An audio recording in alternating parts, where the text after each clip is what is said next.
Rosell. Escuchas El Pulso con Juan Santana.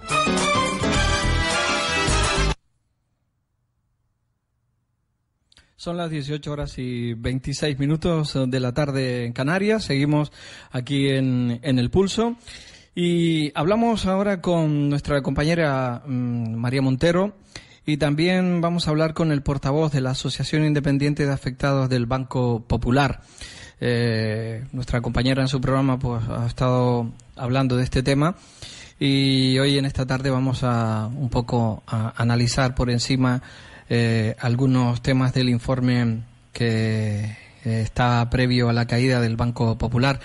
María Montero, muy buenas tardes. Muy buenas tardes y felicidades por el Pulso nuevamente, compañero, y gracias por poder compartir pues la información de última hora que nos trae precisamente Heráclito, que es portavoz de esta asociación o plataforma Afectados Independiente por el Banco Popular, y que con él pues prácticamente semanalmente seguimos la última hora, porque es un tema que se sustancia tanto a la Audiencia Nacional como se han presentado por parte de esta plataforma algunas denuncias contra cargos como el exministro ya de Economía Luis de Guindos, y también contra varios miembros y personalidades importantes de Europa ante la Fiscalía Anticorrupción. Bien, es un tema que tú conoces bien y nos presentas tú al invitado y bueno, y vamos a estar ya con el tema. Dime. Pues sí, Heráclito es, para mí, siempre lo digo que es un caballero de estos del siglo XXI, pero una especie de Robin Hood de nuestra sociedad, porque lucha contra viento y marea por esas 305.000 familias afectadas por la caída del Banco Popular y que perdieron los ahorros de toda una vida. Entonces él tiene un equipo de trabajo, de investigación, donde ellos han hecho varias denuncias, como comentábamos, y están accediendo de primera mano a los informes que van saliendo, tanto de la JUR, que es la Junta Única de Resolución en Europa, como la consultora Pricewaterhouse, que es de lo que vamos a hablar hoy, que nos habla ese informe previo a la caída del Popular y que, como seguimos sabiendo, se podía haber evitado. Buenas tardes, Heráclito, si estás por allí ya. Buenas tardes a los dos, a Juan y María. Muchas gracias por la invitación y bueno, vamos ya directamente a entrar en el asunto. Solamente un inciso a lo que Juan estaba insistiendo desde el principio, que no sé si después de todo lo que yo voy a decir pueda sentir más asco todavía, porque sí, asco da cómo se pasan los cromos y las pegatinas entre los políticos de las Islas Canarias, cuando se pasan los cromos a nivel no solamente de España, sino ya de nivel de Europa. El asco ya lo potenciamos a un exponencial de 3, que ya es mucho más elevado. Y aquí estamos ya hablando de asco, de cómo están comportándose las instituciones europeas, cómo se está comportando el Banco Central Europeo y, de alguna manera, cómo está comportándose las instituciones de nuestro propio país, España. Ya veo, Heraclio, que estabas escuchando la radio. Sí, estaba escuchando detenidamente, porque eso que has dicho es la misma realidad de lo que nos está pasando a los mismos afectados por el Banco Popular, que es a nivel exponencial de España y de Europa, porque aquí ya no solamente estamos batallando contra los políticos de Islas Canarias, sino estamos batallando contra los políticos que están gobernando hoy en España y contra los políticos que están gobernando las grandes instituciones a nivel Europa. Y eso ya produce una sensación de, ya no sé cómo expresarlo porque es bastante pesado. Voy a directamente entrar a lo que es el meollo de la cuestión y vamos a analizar por qué con estos datos que hoy voy a decir es lo que vamos a presentar la segunda denuncia ante la Fiscalía Anticorrupción para realizar esa denuncia contra el Santander por 2 motivos. Un motivo es el enriquecimiento ilícito, que ahora declararemos dónde está ese enriquecimiento ilícito que el Santander ha hecho con la compra del Popular, y al mismo tiempo cuando ese dinero se le queda a alguien que no es suyo, lo está robando a alguien que es suyo su dinero. Entonces es estafa al mismo tiempo. Entonces, esos datos es lo que vamos a trabajar esta tarde y voy ya directamente a pasar a los datos. La introducción, decimos, para formar las cuentas del Banco Popular, PricewaterhouseCoopers dice, se han tenido en cuenta 3 principios. Primero, la propia resolución. Esa propia resolución, que es una cosa novedosa y al mismo tiempo nueva en cuanto a la aplicación, que es la primera que se realiza en toda Europa, y se ha realizado como conejillos de Indias en el Banco Popular y es una institución española. Luego veremos el asco que produce que sea en esa institución española y el juego que hemos tenido que entrar los conejillos de Indias, que hemos sido los afectados, pero que ya lo adelanto también. Una resolución que se basa en el artículo 20 del Reglamento 806/2014, en que dice que se realizará para hacer la resolución un estudio o valoración que tendrá un carácter razonable, prudente, realista de su activo y su pasivo, es decir, de aquello que dispone el banco en cuanto al dinero que ofrece y el dinero que al mismo tiempo le dejan al banco. Y el párrafo tercero de ese mismo reglamento del artículo 20 dice: cuando la Junta no puede realizar esa valoración por cuestión de tiempo, porque es urgente, se realiza una valoración provisional, pero que al mismo tiempo tendrá que realizar esa valoración definitiva. La valoración provisional, que se hizo el 23 de mayo y se entregó el 6 de junio de 2017, el mismo que lo realiza dice que es una auditoría, una información que no ha tenido tiempo suficiente para poder realizarla y que no tiene los datos necesarios para realizarla tampoco, en su justo punto. Por tanto, partimos que esa provisional, el mismo que la realiza no está satisfecho. Pero, al mismo tiempo, dice ese mismo reglamento que se tendrá que, por cuestión de urgencia, hacer una segunda evaluación definitiva de los activos y pasivos del banco. Han pasado 9 meses y el asco es que el mismo reglamento y la ley se la saltan a la torero los mismos que dicen que están cumpliéndola, los mismos.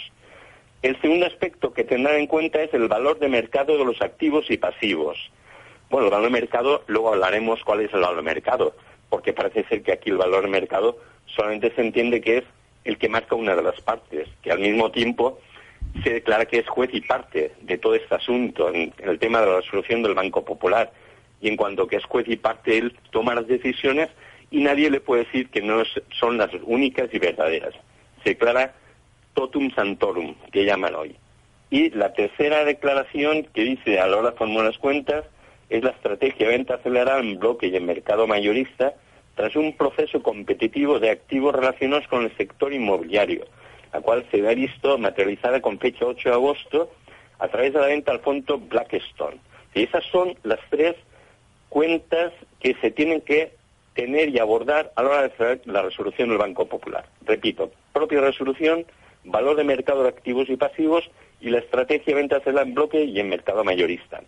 Visto lo que es, digamos, que el prólogo de todo, vamos ya directamente a los puntos más importantes. Se ha dicho que 2 de los problemas importantes que tenía el Banco Popular eran activos inmobiliarios y las provisiones. Los activos inmobiliarios, todos sabemos que una casa antes todos pensábamos que subía de precio y con la última crisis del ladrillo, del 2007 al 2016, hemos visto que pueden bajar de precios también las viviendas. Entonces, que un activo inmobiliario puede subir y bajar. La cuestión es que los precios de la subida y la bajada son precios intermedios que normalmente siempre se establecen a través de las tasadoras grandes a nivel de España. Y entonces, ¿qué es lo que pasa? Vamos a revisar los activos inmobiliarios con los que tenía notados contablemente el Banco Popular. En el año 2016 tenía contabilizados el Banco Popular 29.000 millones de euros en valor de activos inmobiliarios. Esos activos los deprecian en casi 12.000 millones, dejándolos en 17.000 millones. Por tanto, los deprecia un 41,38 sobre el valor en libros que tenía apuntado. Desde la resolución y para ejecutar la operación de venta acelerada en bloque y en mercado mayorista, los vuelve a depreciar su actual propietario Banco Santander otros 7.000 millones. Por tanto, hemos reducido de los 29.000 millones que tenía inicialmente anotados contablemente a 10.000. Se han depreciado 19.000. Por tanto, un 61 con la depreciación última del Santander, esos 7.000 millones. Por tanto, en el peor de los momentos de la crisis inmobiliaria, los precios habían descendido un máximo de un 41%. Y lo dice TINSA, que es la mayor tasadora del mercado español. Y dice, en el cuarto trimestre del 2007, que es el punto álgido de todo el mercado inmobiliario, el metro cuadrado en España estaba en 2.048 euros, y el tercer trimestre del 2016, que era el suelo del mercado inmobiliario inmobiliario estaba en 1.209. Por tanto, había habido una caída o una depreciación de esos activos inmobiliarios en nuestro país del 41%. Por tanto, si valor de mercado decimos que es cuáles son los precios de evaluación que hoy las grandes tasadoras dicen que se mueven los precios del mercado inmobiliario, Popular tenía realmente contabilizados los precios tal y como correspondían al valor de mercado de ese momento, que era el valor que marcaban las grandes tasadoras. La rebaja después de ese 24,52 que hizo el Santander en la adquisición, pues supongo que sería para cambiar cromos. ¿Por qué? Porque lo hizo justamente con una grande del fondo buitre, que es Blackstone, que lo que realiza es, yo te lo vendo a un precio muy bajito y luego compartimos los beneficios mutuamente. Entonces, eso es lo que da a entender esta operación de depreciación de activos, que al mismo tiempo, ya te digo, que el Popular lo tenía bien contabilizado, pero que incluso tenía que rebajar más el precio, 7.000 millones más, porque como lo compró todo por €1, podía venderlo como quisiera, porque por encima de €1 gana todo lo otro.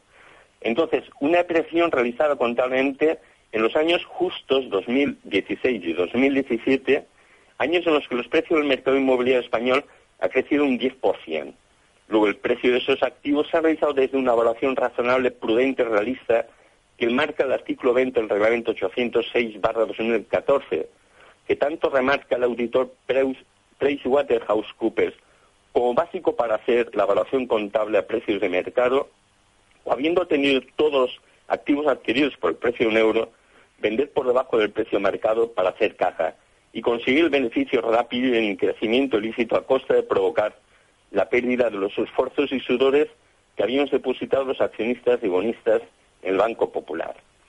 Y ese es lo que ha sido el tema de los activos inmobiliarios, que claramente se ve que lo que va a ganar aquí es bastante el Banco Popular con la venta a Blackstone del 51% del paquete, porque el otro 49% se lo reserva para estar vendiéndolo él directamente. Entramos ya al segundo capítulo, que es el tema de provisiones. ¿Qué son las provisiones? Son los fondos que necesita para poder hacer contingencia de los gastos que pueda tener. Más que gastos, en este capítulo las provisiones serían de las pérdidas que se puedan ir imputando por el ejercicio de la actividad comercial de un banco. Entonces, ¿cuáles son las necesidades que tenía el Banco Popular? En deudos morosos, en el año 16, en 31 de diciembre de 2016, viene en el balance de situación que tiene deudores morosos 19.601 millones. En el capítulo de inmobiliario, en cuanto ventas y que luego se los quedan porque la gente no ha pagado las deudas, tiene 11.878 millones. Por tal, los capitales de riesgo que disponía en ese momento eran 31.480 a 31 de diciembre de 2016. Por tanto, unas necesidades mínimas de un 50% de capital sobre eso que sabe que tiene que tener provisionado. Tenía unas necesidades de 15.740 millones. Por tanto, al Popular le faltaban realmente el 31 de diciembre de 2016 3.407 millones. Eso, lo que viene a solucionarlo el Santander, además lo soluciona de una manera muy rápida con el tema de las provisiones. Cuando hace la ampliación de capital por 6.888 millones, aporta 3.460 para provisionar. Y provisionando, ¿qué es lo que realiza? Automáticamente puede disponer para vender todo lo que son esos activos morosos o activos tóxicos. Con eso, ¿qué hace? Ha pasado de pérdidas directamente de esos 11.878 de créditos morosos, ha pasado directamente pérdidas 5.624 millones. Y 5.085 queda traspasados a un nuevo concepto que es activos en suspenso o regularizados. Por tanto, para el 31 de diciembre de 2017 pasamos de créditos morosos de 11.878 a 8.715, en tanto que reduce ya la morosidad bastante. En cuanto a lo que es los deudores morosos eran créditos morosos 19.601 y los pasa a 8.715. Los activos tóxicos de inmobiliarios sigue siendo 11.878. ¿Y qué hace con eso? Al venderlo Blackstone, automáticamente ya deja de provisionar, porque ya no tiene ahí que ninguna responsabilidad sobre lo que podría perder en ese capítulo. ¿Y qué es lo que hace? Pues automáticamente lo que tenía provisionado, que hemos dicho al principio, 12.332 millones, el Popular a 31/12/2016, ese dinero que no necesita tenerlo ya provisionando todo lo que ya había vendido, hace caja. ¿Y qué hace caja? Pues en 7.389 millones, que son fondos que tenía provisionados Popular y que ahora que dárselo al Santander ya se los hace y se quedan como caja para el Santander, para el mismo Santander. Otros capítulos son los 3.460 que aportan con la ampliación de capital, que eso ya lo recoge también directamente el Santander. Y, por tanto, aquí lo único que estamos viendo es que está haciendo un trabajo muy rápido, muy astuto, y al mismo tiempo yo diría que intentando no perjudicar a nadie, cuando el perjuicio ya está creado porque nos ha quitado lo que él está quedándose siendo la propiedad de los accionistas y bonistas.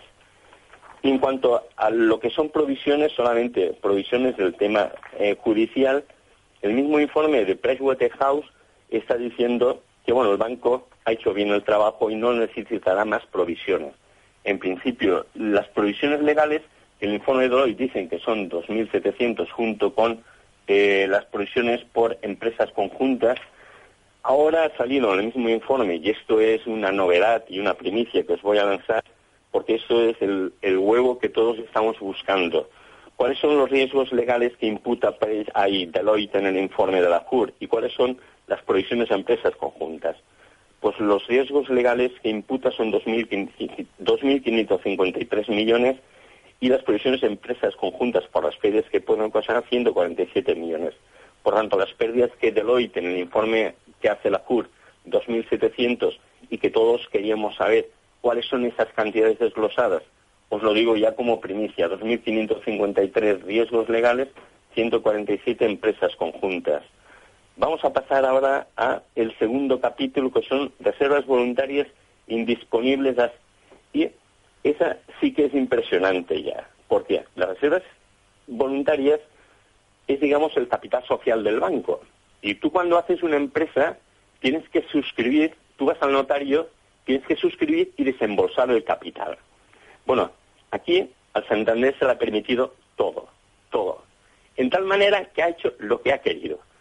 A la CUR le ha dicho que él iba a pagar el banco por menos 2.000 millones y la CUR ha pagado menos 2.000 millones por el Santander. Ha dicho que eran menos 2.000 millones la valoración que hacía el Popular, aunque después ha pagado €1 solamente, pero la valoración real son menos 2.000 millones. Pero el capital social, que es fundamental a la hora de constituir una sociedad, dígase la que sea, aquí, como el capital social ya está suscrito y desembolsado, que es el que tenían accionistas y bonistas, ahora en la operación acordeón que hace la CUR el día 7 de madrugada, el capital ya no se llama capital social, se llama reserva voluntaria indisponible. Y ese es justo el mismo capital que corresponde al valor de las acciones y al valor de los bonos. Y entonces es ya increíble, incluso obsceno, el que nuestro propio capital, que es el que constituía el capital de acciones y el capital de las obligaciones, está haciendo ahora las reservas voluntarias indisponibles que se ha puesto el Santander a su propio nombre para decir, este banco es mi banco. Y no pasamos a números porque ya, en concreto son 3.444 millones. Otra de las cosas, dentro de este segundo punto de reservas, hay uno que nos quitan el 50% del patrimonio del banco, que es el patrimonio nuestro al mismo tiempo. Es en inversiones en dependientes, negocios conjuntos y asociados. Ahí nos quitan 5.186 millones. Por tanto, entre las reservas para constituir el capital social del banco, que ahora denominan reserva voluntaria indisponible, más las reservas por inversiones en dependientes, negocios conjuntos asociados, nos han quitado 8.631 millones. Así que ya no es solamente lo que se apropia o hace caja al Santander, sino lo que al mismo tiempo nos está eliminando y quitando a los propios accionistas. Luego vamos a pasar ya a otro punto, que es los cambios y ajustes contables que hacen disminuir el patrimonio. Vale, pues en este caso, esto lo dice el mismo informe de auditoría PricewaterhouseCoopers, donde en el resumen nos han robado los accionistas del Popular. Para ellos son simples ajustes a valor de mercado, como si 11.181 millones desaparecían por simplemente un cambio de criterio. Es decir, ellos dicen que el hecho de la resolución hay que cambiar la forma de cómo se tiene que contabilizar las cosas. Y ese cambio contable para ellos, que es dependiendo de la normativa de resolución, pues bueno, desaparecen 11.181. Y aquí sí que digo que hay un principio en física que dice que la materia no se crea ni se destruye, solamente se transforma. Por tanto, me parece que aquí no es que se haya eliminado, se ha transformado. Que eso Santander es experto en redefinir, redenominar cuentas. Entonces, pasar 11.181 millones de un concepto a otro. Entre esos capítulos entran inversiones crediticias 3.146, activos no corrientes en venta 1.145, inversiones en empresas del grupo 3.488, otras provisiones 872, activos fiscales diferidos 982, fondo comercio y otros activos intangibles que la ley decía que tenían que provisionar un 10% todos los años, aquí han eliminado 742 millones de un porrazo. Y la cartera de inversión de vencimientos, otros 411 millones. Por tanto, el cambio de ajustes contables, que para ellos es una cosa formal en cuanto que el tema de la resolución tienen que realizarlo, pues bueno, han borrado 11.811 millones sin ningún tipo de problema. Vamos a ver ahora los activos comprometidos en operaciones de financiación, que es otro capítulo guay del Paraguay. ¿Por qué? Porque todos sabemos que el problema del Popular es un problema de liquidez. No es solvencia. Solvencia, el banco tenía solvencia porque tenía para responder necesariamente a través del patrimonio. ¿Cuál era el problema de liquidez? Pues el problema de liquidez es que necesitaba, porque le habían quitado muchos depósitos, estamos hablando de miles y miles, casi 30.000 millones en los últimos 3 meses, habían quitado muchos millones de depósitos, entonces para poder reponer la actividad, que es difícil reponer la actividad de la gente que pedía dinero, necesitaban que le hubiesen ofrecido líneas de liquidez. Las líneas de liquidez se pueden contemplar de dos maneras, una acudiendo al mercado de capitales o dos pidiéndole al Banco Central. La misma resolución dice que en cualquier momento podrán acceder a la liquidez del mercado central. Y eso es lo que en activos comprometidos en operaciones de financiación, que en inglés se llaman ST Encumbrance, están diciendo, siguiendo las directrices establecidas por la Autoridad Bancaria Europea, EBA, en 2014, bajo el concepto de activos comprometidos en operaciones de financiación, Asset Encumbrance, se incluyen tanto los activos en balance aportados como garantía en operaciones para obtener liquidez, como aquellos fuera del balance que han sido recibidos y reutilizados con similar propósito, así como otros activos asociados a pasivos por motivos distintos de financiación. Por tanto, ¿qué disponía en concreto el Banco Popular para presentar al Banco Central y que el Banco Central pudiese darle nuevas líneas de liquidez?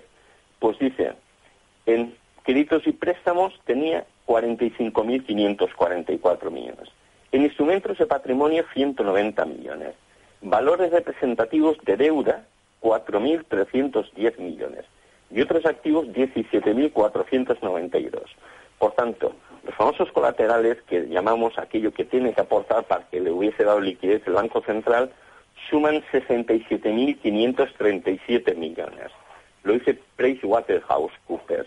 Por tanto, ¿el banco es que no tenía colaterales? Por supuesto que tenía. Y en el informe mismo están verificando lo que el banco tenía a disposición para haber pedido más líneas de liquidez.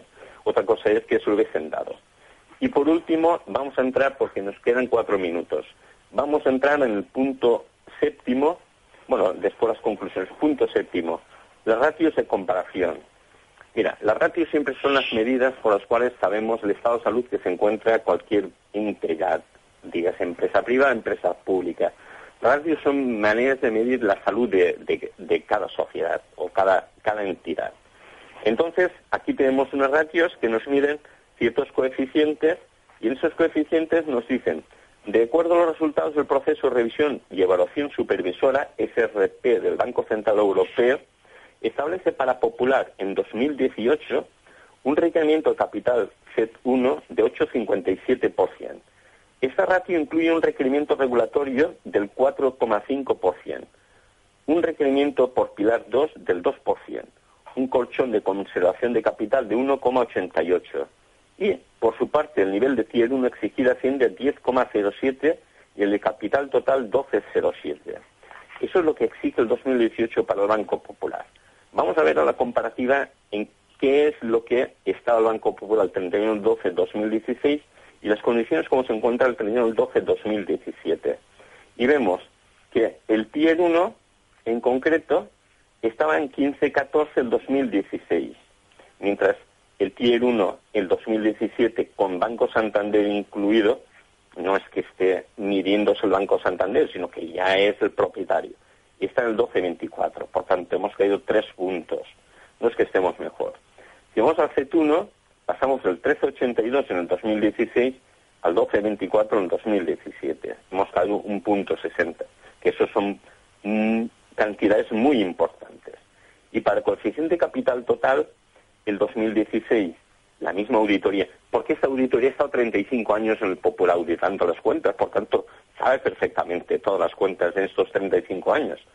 Por tanto, el 2016 dice, coeficiente capital total 16,19%, mientras el 2017, el 31 de diciembre, 13,92%. Por tanto, el Banco Popular ha empeorado la situación, no en cuanto a la situación que tenía en junio de 2017, que es cuando se hizo la resolución, pero sí en cuanto a las ratios globales de funcionamiento del banco. Por tanto, ya las conclusiones finales, porque me quedan 2 minutos. El Popular se ha estabilizado, aunque las constantes transfusiones de capital al Banco Santander lo ha dejado muy debilitado. Ejemplos son que los coeficientes y provisiones son inferiores al final del año 2016. Ese trasvase ha supuesto un enriquecimiento, voy a decir la cantidad, y no se caiga nadie de la silla o de la mesa donde esté sentado, ha supuesto un enriquecimiento de 39.541 millones del Banco Santander. Cantidad al mismo tiempo que nos ha sustraído a los accionistas y bonistas que hemos y somos los propietarios del Banco Popular. Y espero que digo que somos y lo demostraremos ante los juzgados y a donde haga falta, porque esto ha sido una incautación, una expropiación sin justiprecio y al mismo tiempo nos han dejado a mucha gente, sobre todo gente que es pensionista, sin ningún tipo de bien, sin ningún tipo de propiedad y encima expoliados de todo el mal que han hecho, porque hoy toca valerse oír por todos los pensionistas los que han sido expoliados, que no se han respetado los pensionistas. Se demuestra al ver que la gran mayoría afectados por el caso Banco Popular son pensionistas y no se les ha dado solución a su expolio que han recibido después de estar ahorrando del esfuerzo y el sacrificio de su vida. Por tanto, como conclusión, y con todos los datos aportados, vamos a hacer la denuncia ante la Fiscalía Anticorrupción, la segunda, porque la primera, como decía María al principio, la hemos hecho a todas las grandes personalidades que se han intercambiado los cromos, el asco que da de todo esto, pero ahora vamos a entrar directamente a los números para decir que eso que nos han robado, que es el fruto y el esfuerzo del sudor de toda nuestra vida, indebidamente se lo ha quedado el Banco Santander. Y lo vamos a demostrar y lo vamos a comprobar. Gracias por todo y gracias sobre todo porque me habéis dejado hablar sin interrupción. Hemos estado aquí muy atentos.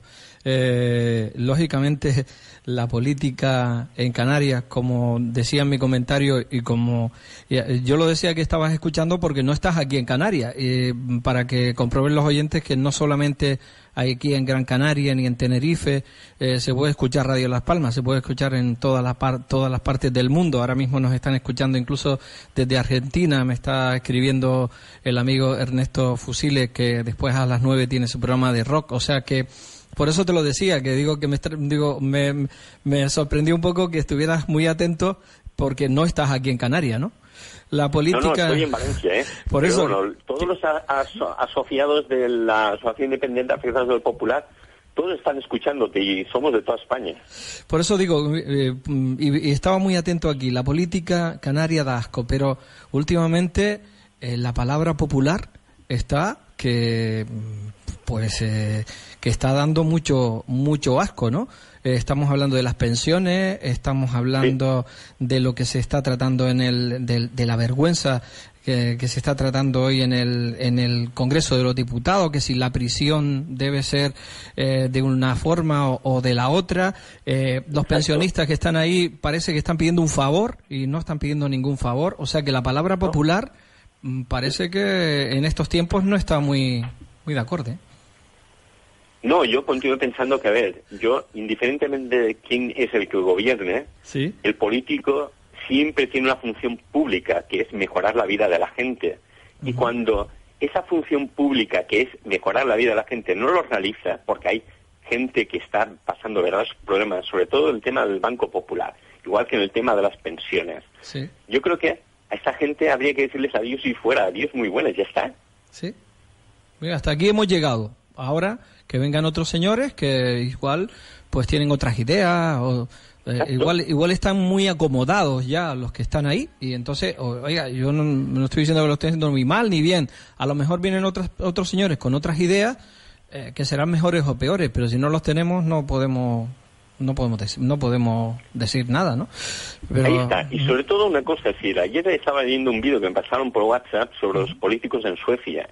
Y los políticos en Suecia están viviendo en un piso de 40 metros cuadrados y es una novedad, porque antes dormían y vivían en su propio despacho en el Parlamento sueco, pero no tenían en donde viven, en un despacho de 40 metros.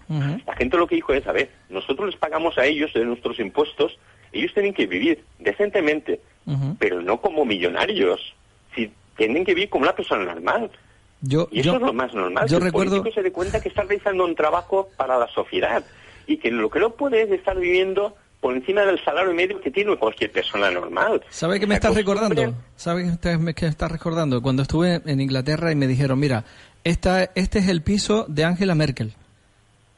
Un piso normal, ¿eh? Sí, sí. No vive en un palacio, sinceramente. No. Vive en un piso normal, en el centro. Sí, pero eso en Berlín. En Berlín. En Berlín, sí lo conozco también. Pero por eso digo que los políticos españoles son totalmente diferentes a todos los políticos europeos. Los políticos españoles son otro espécimen, es decir, es, por no nombrar la palabra que utiliza un partido político, pero bueno, es otro ambiente, es otra circunstancia, son gente privilegiada y no se dan cuenta que mientras ellos están en su estatus, en su pedestal, no se dan cuenta que hay personas que están trabajando por 600 o 700 euros al mes. Oye, que cobren el salario mínimo y si baja el salario medio para todos, que bajen también sus propios salarios. Lo que no puede ser es que incrementen, independientemente si la gente cobre más o cobre menos, que ellos se incrementen sus salarios todos los años. Eso me parece una cara dura. Pero igual como puede ser los grandes consejos de administración de los bancos, como las grandes empresas cotizantes en bolsa, a ver, yo creo que hay que hacer un poco raciocinio político de que somos servidores y como servidores hay que realizar una atención y una dedicación a la gente, no vivir de la gente, sino vivir para la gente. Sí, señor. Tenemos ahí a María un poco así callada y es raro que María se calle, ¿eh? Sí, estoy escuchando muy atenta y además os felicito a los dos y voy a sembrar una duda nada razonable respecto al gobierno de Canarias, puesto que Heráclito ya nos has avanzado en algún momento también en la ventana indiscreta y lo compartimos con el compañero Juan Santana en el Pulso, cómo el gobierno de Canarias os respondió a una demanda que lleváis meses detrás de ellos a través de dar una información en Mírame Televisión, donde comentábamos que no os daban la información de por qué el gobierno de Canarias retiró 600 millones de euros aproximadamente del Banco Popular, que supuso ya pues como una estocada final a esta debacle que estás comentando de tantas familias afectadas. El gobierno de Canarias os contestó justamente 48 horas después de anunciar que no os hacían caso en este programa de televisión y da contestación a por qué retiran 400 millones de euros, pero siguen sin contestar hasta la fecha, Heráclito, por qué han retirado 236 millones también del Banco Popular. Exacto. Es decir, a la primera parte, que eran 400 millones, sí que dijeron que había un problema de tesorería y se les terminó el plazo. Entonces, al vencer ese plazo, sacaron ese dinero más que todo por problemas de tesorería. Pero los otros 246 creo que eran, no me acuerdo exactamente, porque ya con tantos números uno ya queda mareado también. Entonces, esa última cantidad, ahí no nos pusieron ninguna aclaración, es decir, solamente que retiraron el dinero sin aclarar. Entonces, cuando en una primera cantidad, 400, sí que dicen por qué lo hacen, y en la segunda no lo dicen, es porque no hay explicación. Lo hicieron porque alguien se lo diría, y ya está, no hay explicación. ¿Esa contestación os llega desde la Consejería de Hacienda? Sí.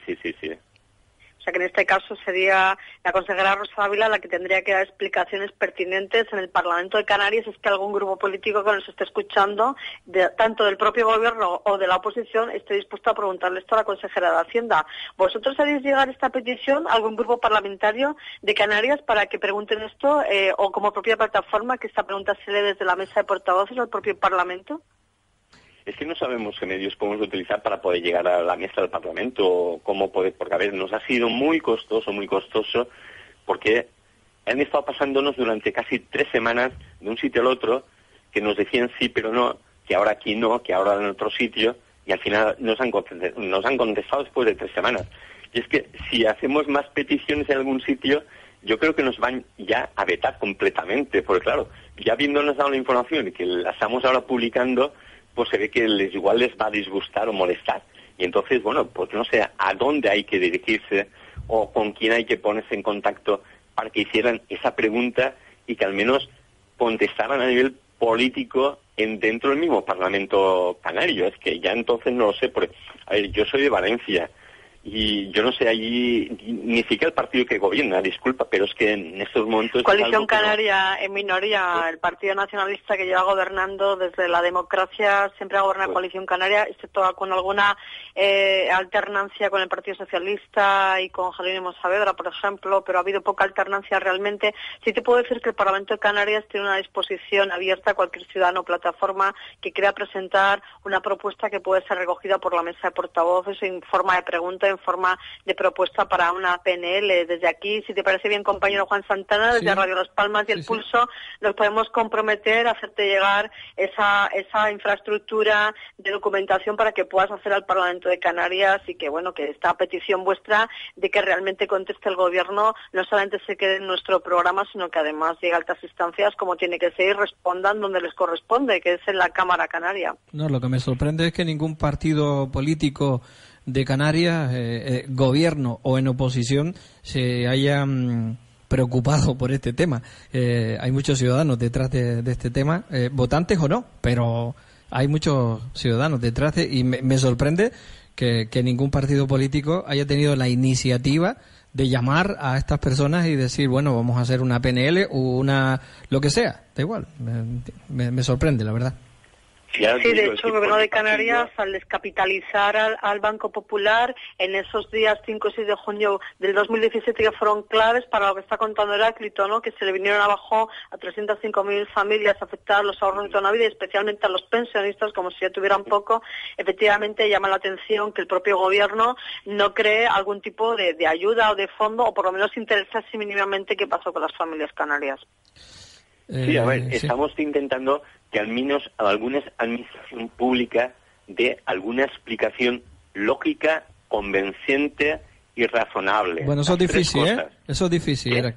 Eso es muy difícil. Bueno, pero es que es difícil. No creo que porque no creo que ninguna administración pública dé ninguna opinión ni valoración convincente nunca en la vida. Vamos.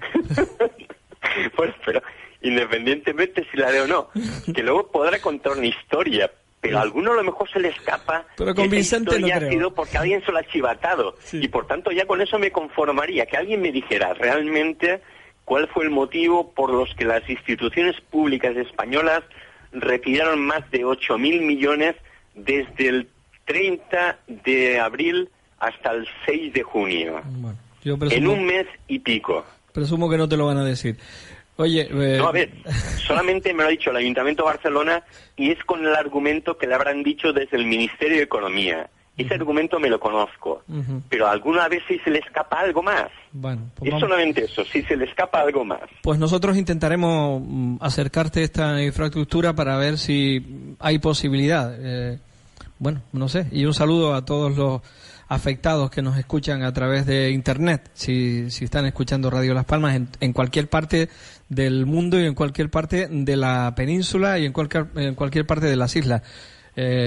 Aquí estamos y no será la primera vez que tengamos aquí esta posibilidad de exponer lo que hay. Nos comprometemos, María, a ver si les acercamos para que tengan esa posibilidad, ¿no?, en el Parlamento de Canarias. Sí, y en cualquier caso también recordar que en Canarias existe la figura del diputado del Común, que esta semana se acaba de despedir definitivamente rindiendo cuentas Jerónimo Saavedra, que también fue presidente del Gobierno de Canarias y ministro de Educación, y ya se ha despedido que era el diputado del Común que teníamos aquí. Sí. Habrá un nuevo nombramiento, sí, Tráclito, que hay un rifirrafe político, no sabemos al final quién va a ser el siguiente diputado del Común, porque depende de un pacto político nuevamente con Coalición Canaria, que está en minoría, pero sí decirte que también haremos lo posible para que lleguéis al diputado del Común en Canarias y por lo menos que esto llegue donde tenga que llegar. Recordarte, ya que hablamos de números, una coincidencia, que hoy se celebra el número infinito pi, 3,14, se celebra el día 14, el tercer mes del año, hoy es 14 de marzo, y bueno, pues es una coincidencia también desde aquí rendirte a ti un homenaje a esas familias afectadas, pero recordando también que se nos fue Stephen Hawking y que también tiene coincidencia con esta fecha y con Albert Einstein, que empiezan con esta historia de la relatividad y de la investigación científica un 14 de marzo de 1879, pero que pongo de manifiesto que curiosamente un día 3,14 el número pi, pues hayas estado también con nosotros en Radio Las Palmas, y espero que ese número os traiga mucha suerte a los afectados y que por fin consigáis que se haga justicia. Muchas gracias a los dos, tanto a Juan como a ti, María. Bueno, pues muchas gracias. Y desearos que muchos éxitos y que vaya todo de maravilla para los dos. Y nosotros continuamos en nuestra batalla porque estamos luchando contra David, contra Goliat. Y Goliat es muy grande, es que estamos luchando contra el nuevo presidente del Banco Central Europeo, Mario Draghi, que es uno de los que interviene y es fundamental en la pieza de la solución. Aquí hay un dicho en la lucha canaria, y es que aquello del grande perdió, el chico ganó. O sea que mírate lo de la lucha canaria, que bueno, que siempre gana el que tiene que ganar. El grande perdió, el chico ganó. Eso dice la lucha canaria, ¿no? Así que ánimo. Muchas gracias a los dos. Un abrazo, Heráclito, un abrazo a todas esas familias. Bueno, hasta otro momento. También muchas gracias a María Jesús, que nunca la escuchamos, solamente cuando entro en la antena. Pero también dáselo a ella, que está ahí en producción o está en el control. La mesa. Está en el control. A ella también, en control, sí, exacto. Sin María no pudiéramos hacer estas cosas, seguramente. Seguro. Por eso digo, ahí hay que también darle las gracias y agradecerle el trabajo que hace. Pues muchas gracias. Hasta otro momento a ti, María, y también estamos aquí abiertos para otro momento. Hasta luego. Muchas gracias, Juan. Felicidades nuevamente y os seguimos escuchando el resto del programa. Un abrazo, compañeros. Venga, hasta luego. Gracias.